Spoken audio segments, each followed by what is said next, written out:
Magnus Carlsen, the world chess champion, is known to play all types of people: lawyers, masters, even world champions, and while nearly all of his matches result in a clean win, during a bar match in Oslo, Norway, an amateur player was going to give him a run for his money. While Magnus wasn't in the best shape at the time, having barely beaten Sergei Karyakin in the World Chess Championship and having other top players questioning his performance, I think that both of them, they played below the average level. Magnus was still the best player in the world, being the reigning world champion and winning almost any match he came across, meaning his opponent had very slim chances. Because Magnus was clearly so much better at chess, he was given 30 seconds on his clock while his opponent was given a full 3 minutes. Carlsen, with the white pieces, started with an instant e4, with which his opponent responded with e5. The game quickly goes into the standard Roy Lopez opening,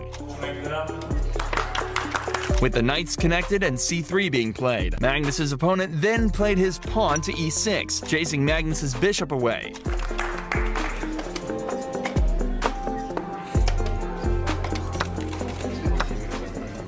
While at the start of this match, all the moves are played well, the first mistake of the game was made with knight g6, which allows Magnus to take full control of the center after knight c3. A quick look at their body language would also show Magnus was extremely confident in his moves, while his opponent, who we'll call A, seems to think and consider the moves beforehand. This will play a major role in the outcome of the match, as you'll see in a few moves.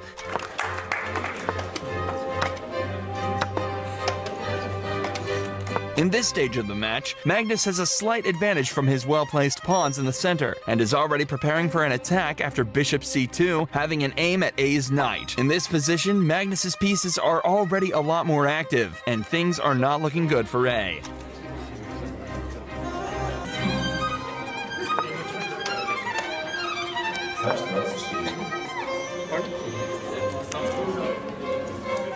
Magnus has built up a huge attack on the king's side, already being able to trap A's bishop. If he continues playing like this, he will win very quickly.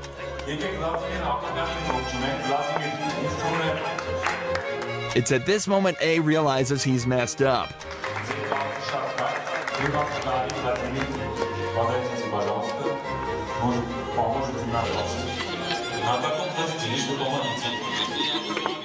Magnus attacked his knight, forcing him to move, but after moving his knight,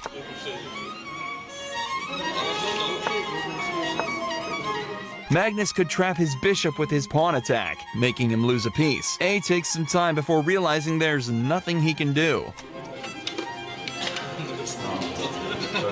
and surrenders his bishop by capturing the pawn. But even though things don't look good for A, Magnus plays f6, an inaccuracy while something like queen g3 would have been better.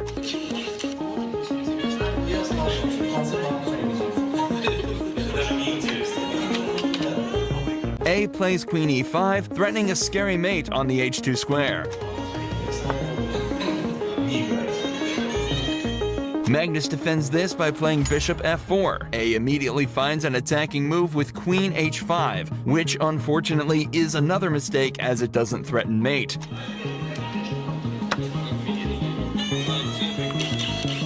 Magnus realizes this, taking the pawn with g7 immediately. A is in trouble again. A's body language shows he knows things are getting bad, but he still goes on by moving his rook away from danger. Under pressure, A is doing everything to hold on, and at this moment, a miracle happens. Carlsen plays a terrible move, knight f5,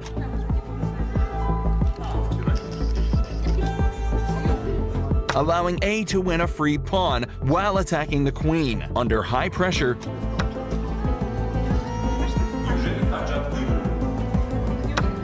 Carlsen automatically tries taking the knight before realizing he's fallen into a terrible mistake. Upon trying to play for a fancy queen fork, he had accidentally blundered his queen, similar to how Max had done against him in a previous challenge. Magnus Carlsen immediately resigned after this move, looking very visibly unhappy. His quick moves and confidence throughout the match had made him slip up and capture a piece by impulse. But it's okay to lose, Magnus. After all, you're still our world champion.